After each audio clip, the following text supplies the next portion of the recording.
Dalam beberapa tahun terakhir, ada pola menarik yang terus berulang di kawasan Asia Tenggara. Setiap kali Indonesia menyelesaikan satu proyek besar, selalu muncul riak komentar dari negeri tetangga, terutama Malaysia. Nada komentar itu tidak selalu bermusuhan, tetapi seringkali terdengar defensif, kadang berlebihan, dan sesekali tampak seperti sedang mencari ruang untuk tetap relevan dalam cerita keberhasilan tersebut. Fenomena ini menimbulkan pertanyaan sederhana. Apakah ini sekadar persaingan biasa antar negara berkembang, atau ada sesuatu yang lebih dalam sedang berlangsung di baliknya? Perhatian publik kembali menguat ketika muncul pernyataan dari sebagian media dan figur di Malaysia yang menyebut bahwa kereta cepat Indonesia tidak akan mampu bertahan tanpa kontribusi penumpang dari negaranya. Klaim ini terdengar dramatis, seolah keberlangsungan proyek tersebut bergantung pada arus wisatawan lintas negara. Bagi sebagian orang, pernyataan semacam ini mungkin terdengar wajar. Namun bagi yang mau meluangkan waktu membuka data, gambarnya jauh berbeda dari narasi yang disuarakan. Kereta cepat yang menghubungkan Jakarta dan Bandung bukan lagi sekadar ide. Ia sudah menjadi bagian dari rutinitas masyarakat. Ribuan orang menggunakannya setiap hari untuk bekerja, berwisata, atau sekadar berpindah kota dengan waktu tempuh yang lebih singkat. Sejak mulai beroperasi penuh, jumlah penumpang terus bertambah seiring meningkatnya kepercayaan publik. Catatan resmi operator menunjukkan bahwa jutaan perjalanan telah terjadi dalam waktu relatif singkat. Dari keseluruhan penumpang itu, hanya sebagian kecil yang berasal dari luar negeri, termasuk dari Malaysia. Jika dilihat secara proporsional, kontribusi penumpang asing berada pada kisaran yang sangat kecil dibandingkan penumpang domestik. Dengan kata lain, sistem ini berdiri terutama karena kebutuhan internal Indonesia sendiri.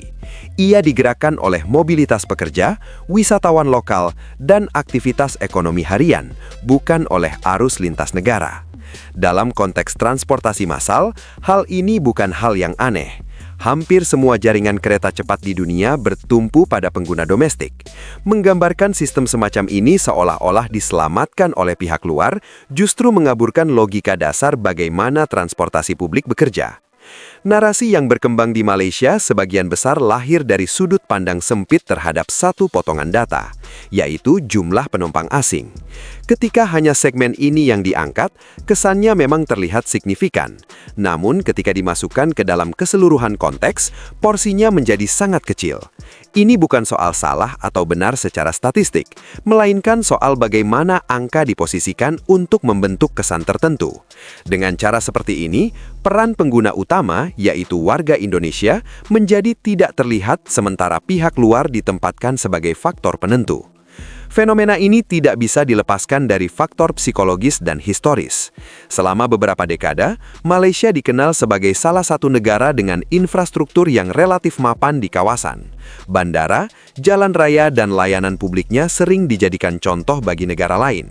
Indonesia, sebaliknya, lama dipandang sebagai negara dengan potensi besar tetapi lambat dalam eksekusi. Gambaran ini membentuk persepsi kolektif bahwa Malaysia adalah model, sementara Indonesia adalah murid. Ketika Indonesia mulai menunjukkan kemampuan untuk menyelesaikan proyek berskala besar, persepsi lama itu mulai terguncang. Kereta cepat menjadi simbol perubahan tersebut.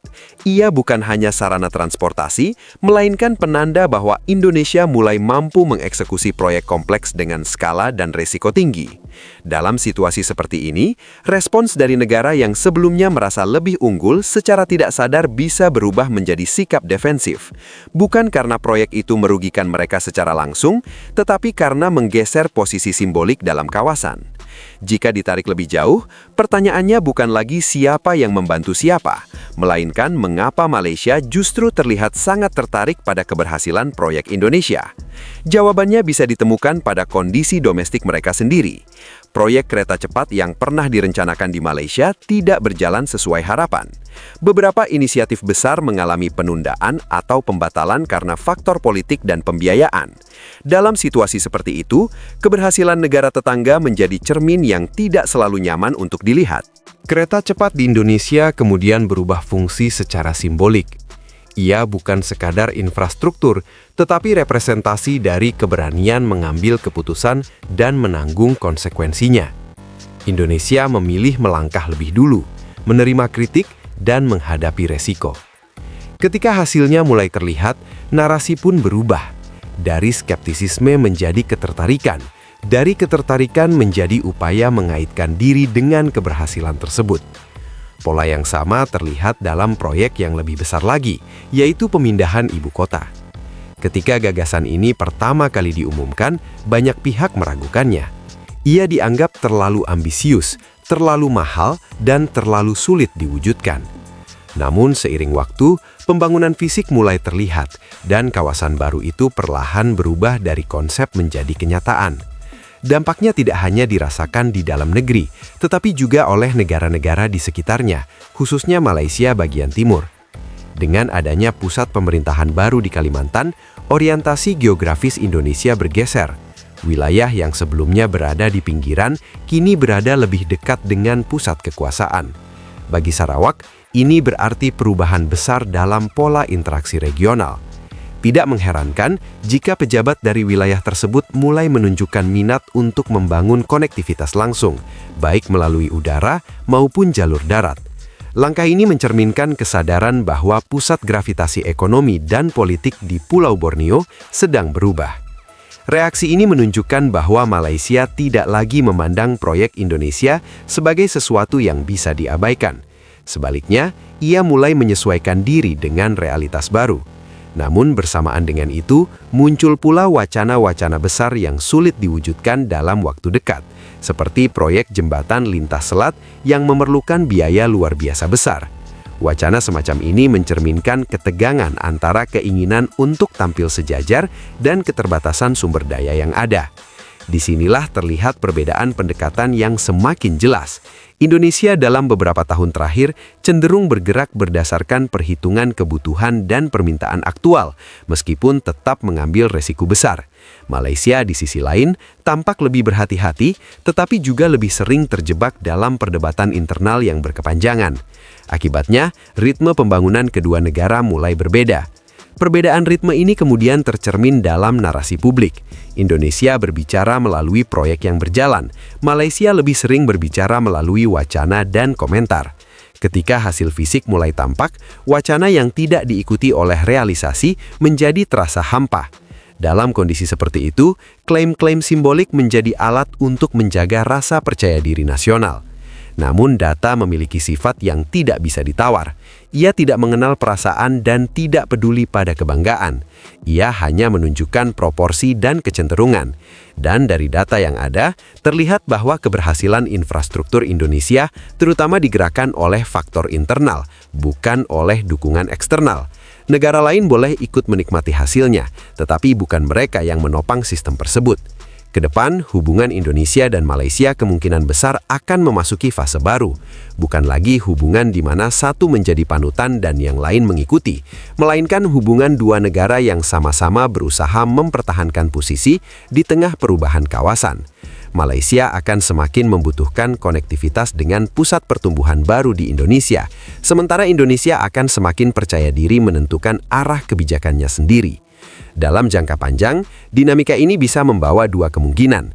Jika Malaysia mampu beradaptasi dan membangun kerjasama yang setara, kawasan ini akan diuntungkan oleh integrasi yang lebih kuat. Namun jika narasi defensif terus dipertahankan tanpa diimbangi langkah konkret, kesenjangan simbolik akan semakin lebar.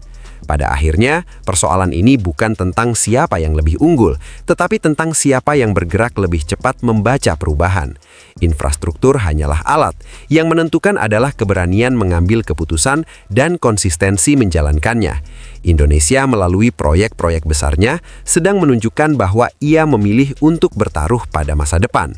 Malaysia mau tidak mau sedang dipaksa untuk menentukan apakah akan berjalan bersama arus itu atau terus berdiri di tepi sambil berdebat tentang siapa yang seharusnya mendapat kredit. Perubahan posisi ini tidak terjadi secara dramatis dan tidak selalu disadari publik. Ia berlangsung perlahan, melalui beton yang dicor, rel yang dipasang, dan kota baru yang dibangun. Tanpa pidato besar dan tanpa slogan kosong, peta peran di Asia Tenggara sedang bergeser. Dan ketika peta itu berubah, narasi lama pun harus ikut berubah, meski tidak semua pihak siap menerimanya.